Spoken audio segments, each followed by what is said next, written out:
She offered herself for shelter from the snow. The giant mountain man said, "You don't owe me that," then covered her with his own coat. The Wyoming mountains. Late winter of 1887. The storm had rolled in before noon, swallowing the peaks and valleys in a wall of white. By dusk, the wind howled through the pines like a wounded animal, hurling sheets of snow against the ridges. Somewhere in that blinding fury, Anna Whitmore stumbled through drifts that reached her knees, her hands numb, her breath ragged. She had been walking for hours, following nothing but the faint outline of a slope until the dark shape of a cabin loomed through the whirling snow. Her knees nearly gave way at the sight. She staggered to the porch, lifted one frozen hand, and pounded on the door.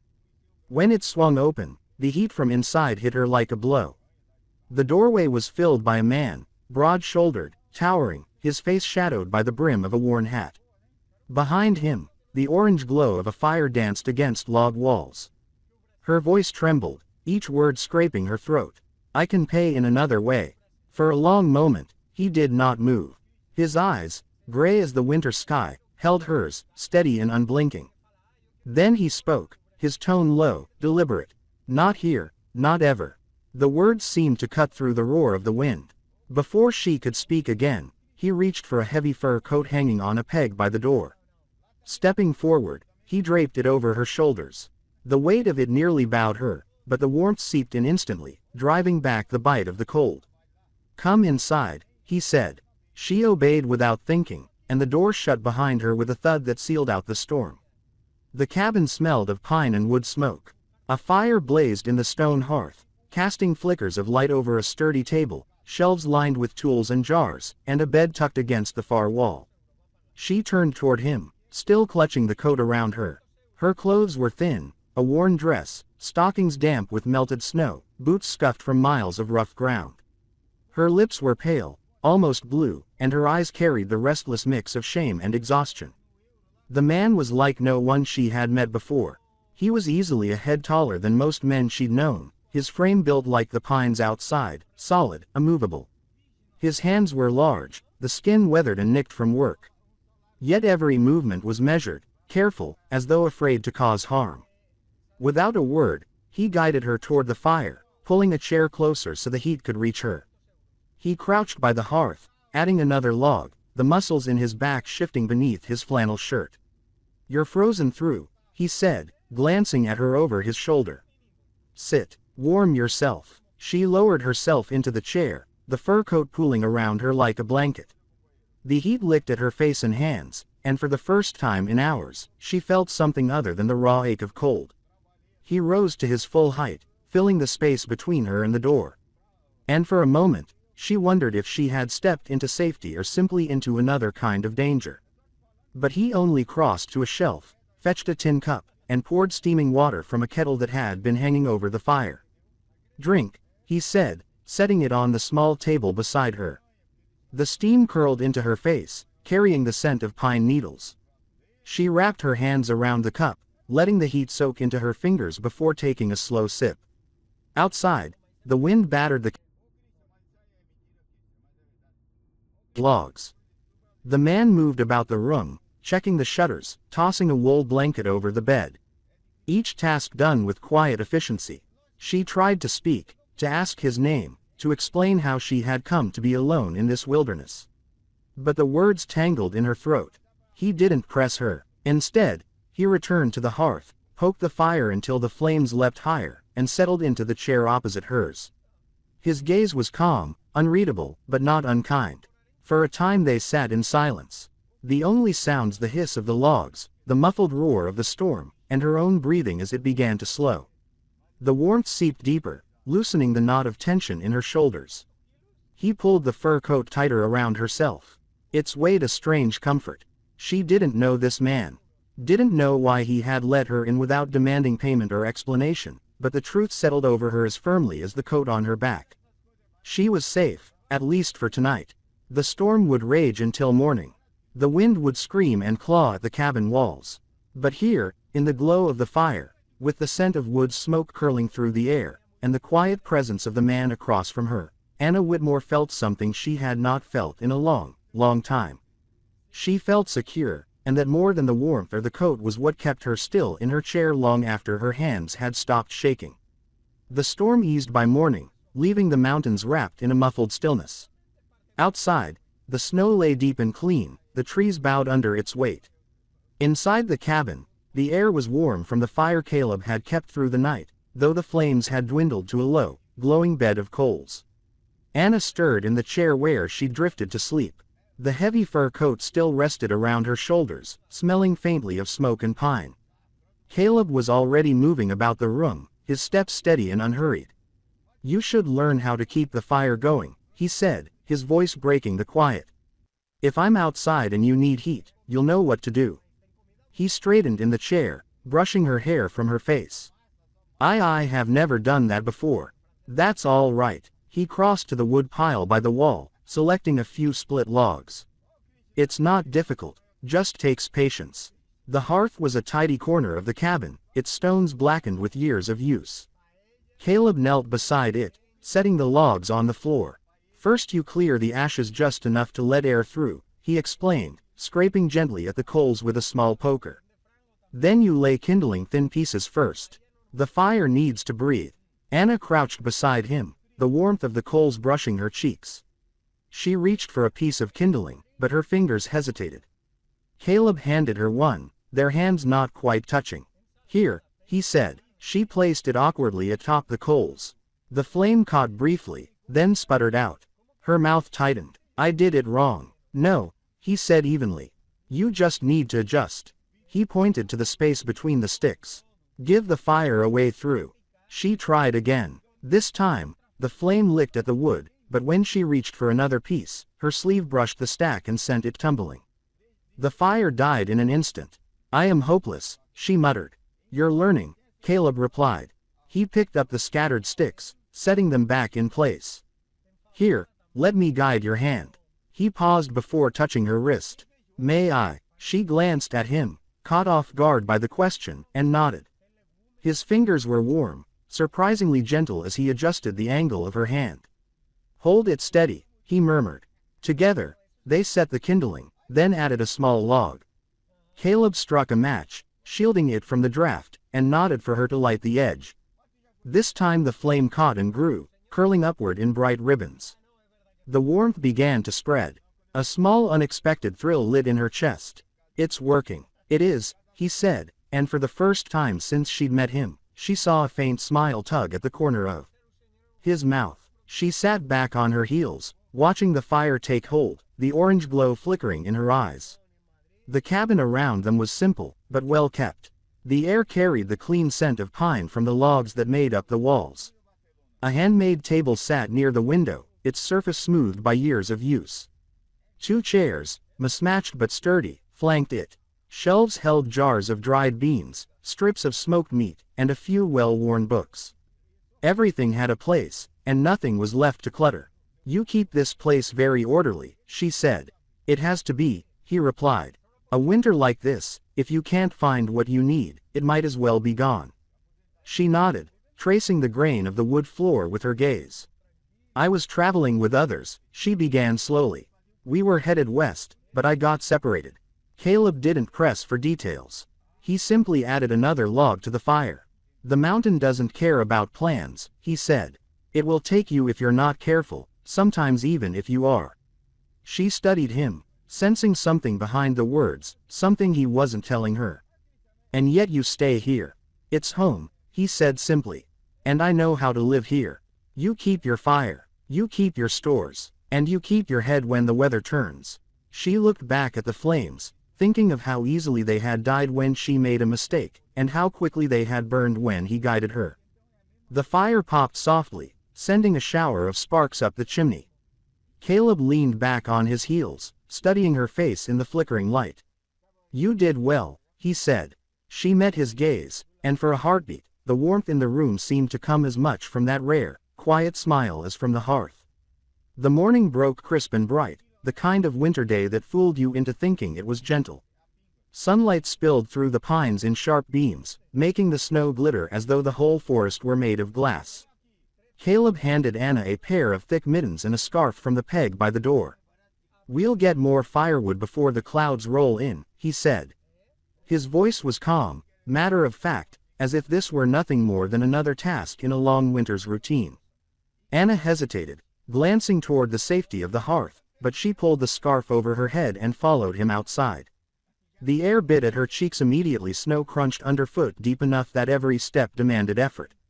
Caleb led the way along a narrow path, breaking through the crust so her steps would be easier. He carried the axe over one shoulder, its blade glinting in the pale sun. The forest was quieter than she expected. No bird calls, no rustle of small animals, only the faint whisper of wind high in the treetops and the muted thud of their boots. They reached a stand of spruce where fallen branches lay half buried in snowdrifts.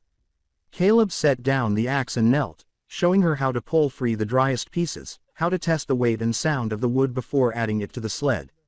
She mimicked his motions, clumsy at first, but the work warmed her fingers and steadied her breath. It was when she stepped toward a thicker branch farther upslope that she heard it. An unfamiliar sound, sharp and delicate at once. Her head snapped up. A thin veil of snow shifted on the slope above, then began to slither downward, slow at first, then faster, gathering mass and speed. "Anna." Caleb's voice was suddenly urgent. Before she could move, her boots slid on the icy crust. The world tilted. She felt her feet go out from under her, the weight of snow pulling at her legs. Panic flashed hot in her chest. Then he was there. Caleb's arm hooked firmly around her waist, yanking her clear of the path of the slide.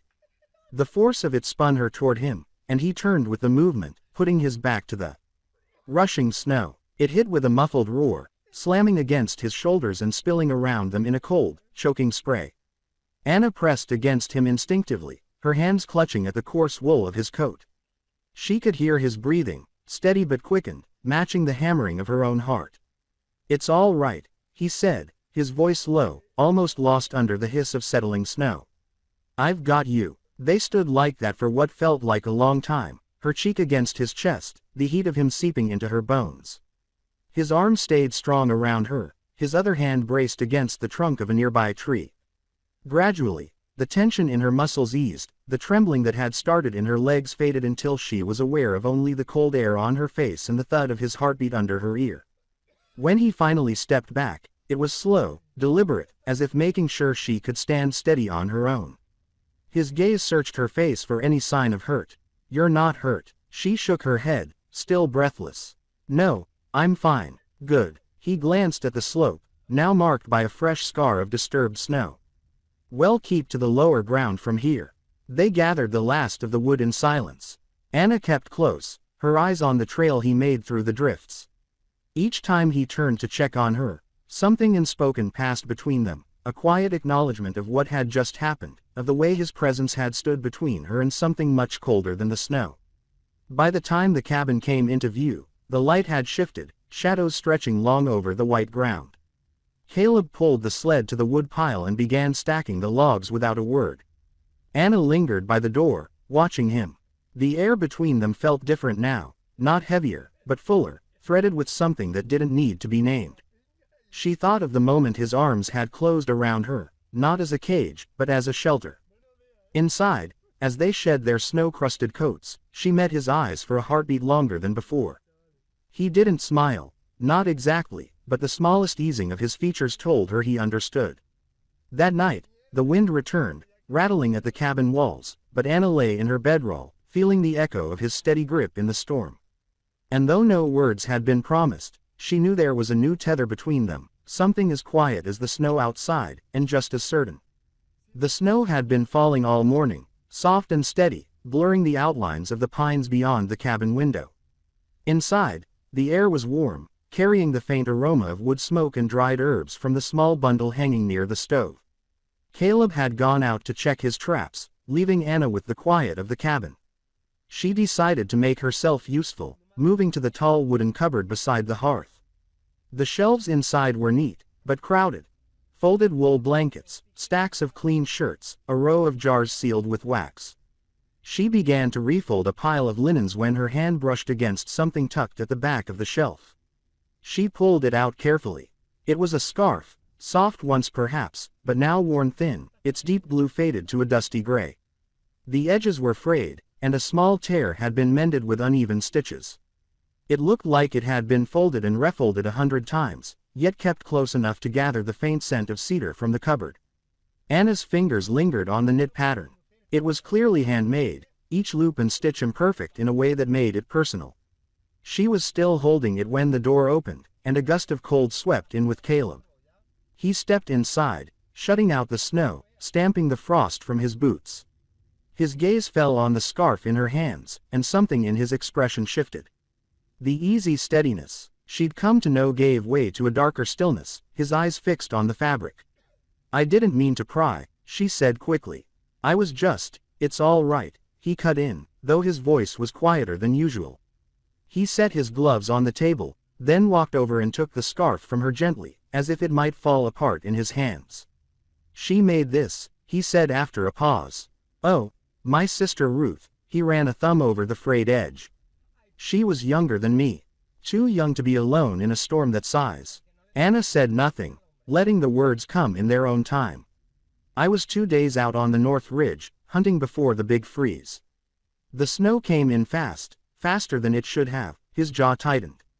"By the time I made it back, the cabin roof had half caved in. She'd tried to make it to the neighbor's place, but they found her the next morning, not far from the tree-in." He stopped, the fire light catching in the rough lines of his face. The scarf hung loosely from his hands, a fragile thread between past and present. "I've kept it ever since," he went on. "It's the only thing of hers that the snow didn't take." Anna felt a hollow ache in her chest.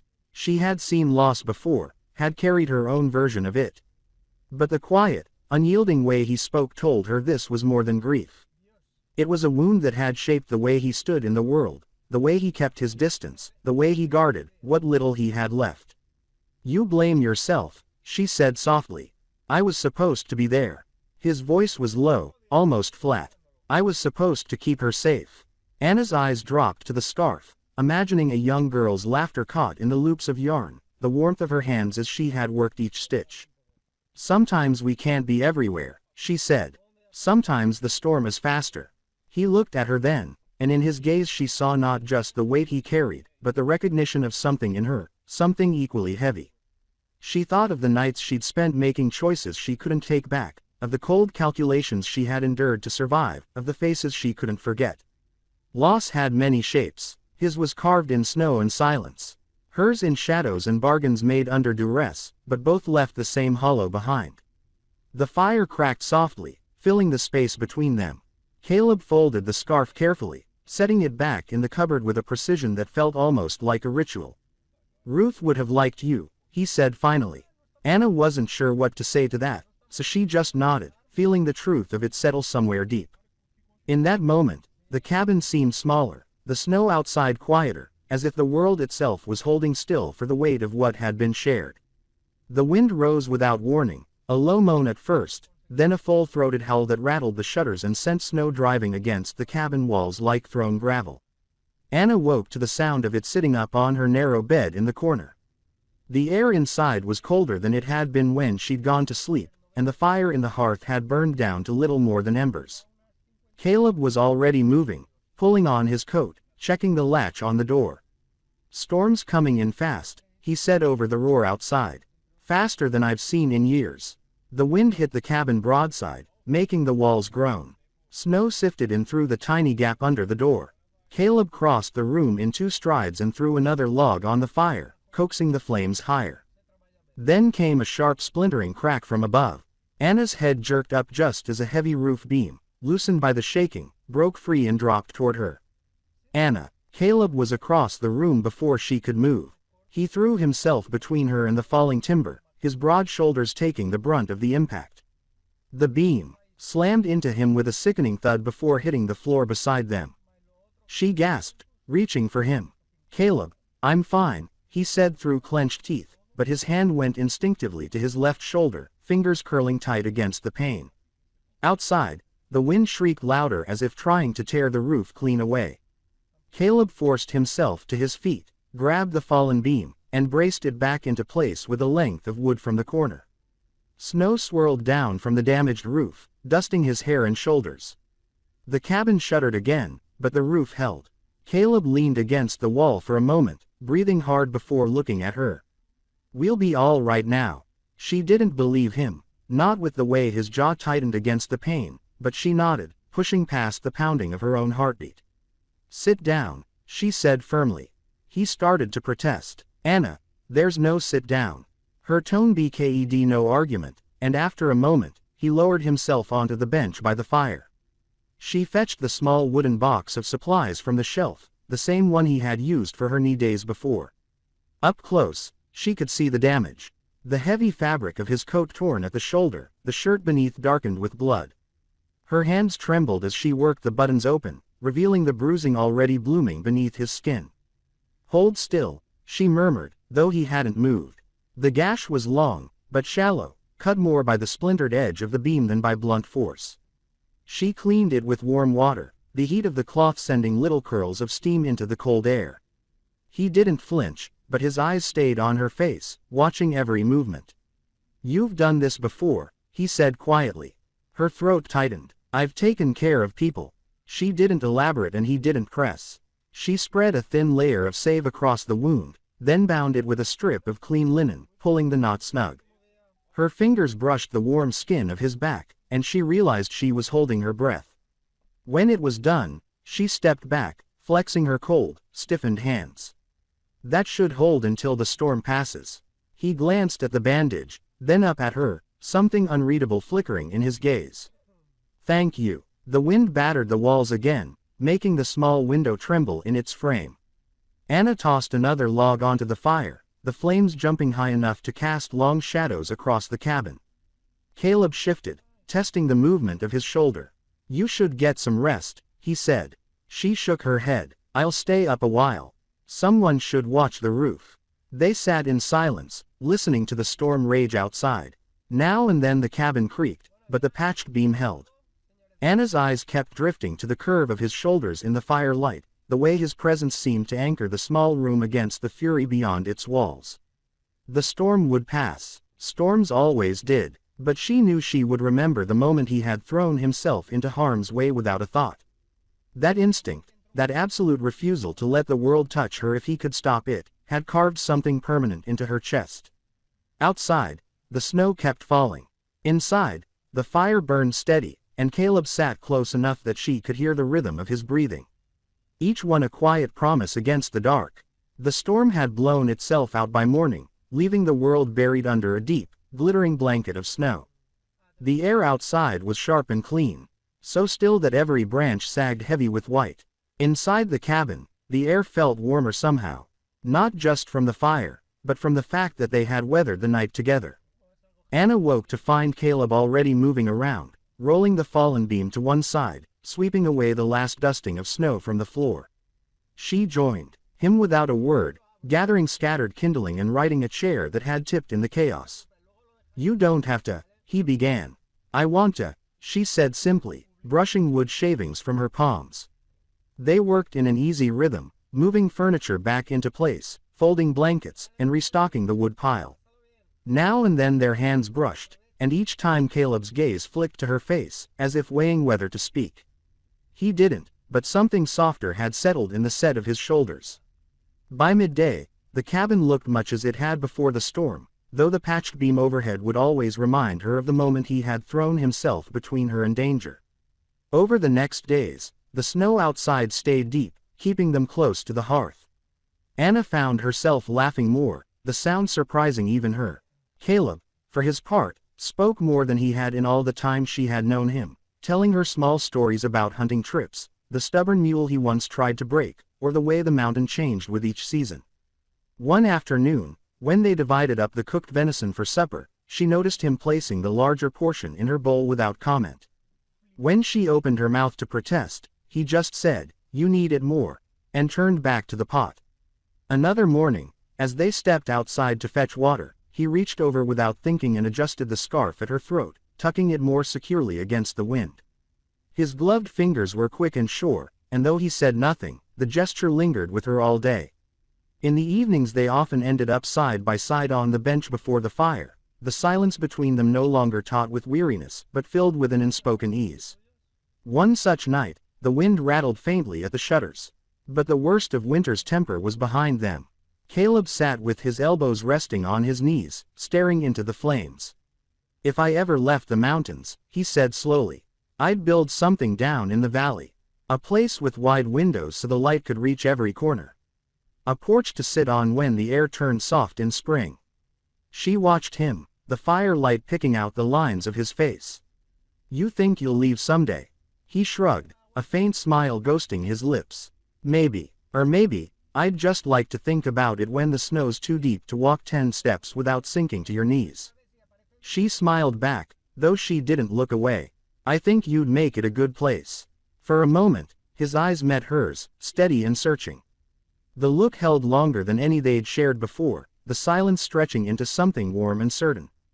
Anna felt it in the slowing of her own breath, in the way the world outside seemed far away. The fire cracked softly, casting shadows on the walls, and she knew, without either of them saying it, that the distance between them had grown smaller, and the warmth was no longer just from the flames.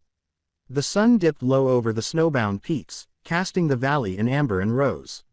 Long shadows reached from the pines, the air holding that still crystalline quiet, only found after a storm. Caleb and Anna crossed the yard toward the corral, their breath ghosting in the chill. The horses nickered, coats gleaming in the fading light. Caleb carried a sack of grain over one shoulder, boots crunching in the snow. Anna followed with a bundle of hay in her gloved hands. They worked in silence, hay rustling, the gelling chewing, hooves shifting in straw. When the last bin was filled, Caleb leaned on the fence, watching the sun sink behind the ridge. The light softened the rough lines of his face. Anna joined him, tucking a loose strand of hair from her cheek. For a while, neither spoke. The hush of evening wrapped around them, broken only by a lone bird's call. Caleb's gaze turned to her, his eyes steady. "May I kiss you?" The words were quiet, but carried everything unspoken between them. Anna's chest tightened, not from fear, but from the rare ache of being truly seen.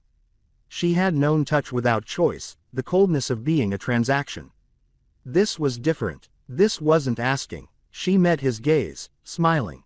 Yes. He stepped closer, slow enough for her to feel his warmth through their coats. One work-roved hand brushed her arm before resting above her elbow, the other steady at her side. When his lips met hers, there was no haste, only a quiet meeting that spoke of care, not claim. His breath was warm in the cold, carrying the scent of pine and woods. The world faded to the slow press of his mouth and the steady beat of her heart. She leaned into him because she wanted to. The cold nipped at her cheeks, but he was a shelter against it, steady as the mountains. When they parted, their foreheads rested together, breaths mingling in the fading light. "I never thought," Caleb began, then stopped. "Neither did I," she whispered. "But here we are." They stood like that until the last streak of sunlight bled into twilight. Then, without speaking, they walked toward the cabin, steps falling into the same quiet rhythm they had shared since the storm. Snow crunched underfoot. The scent of chimney smoke reached them before the cabin came into view. Inside, the fire would be low, the walls still holding the day's warmth. But out here, peace felt just as deep. Anna glanced at him as they neared the door. The steady set of his shoulders, the quiet in his eyes. It felt like something she could trust, not just tonight, but for whatever came after. At the threshold, he stepped aside as always. She crossed into the glow of the hearth and turned back in time to see him look toward the mountains before following her in.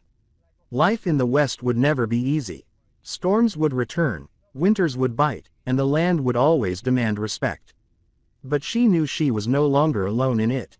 As firelight flickered and night settled around them, Anna's heart felt lighter than it had in years. Caleb Hole, the man who had refused to take what wasn't freely given, had given her the one thing she thought lost forever, choice. And in choosing each other, they had built something as enduring as the peaks outside.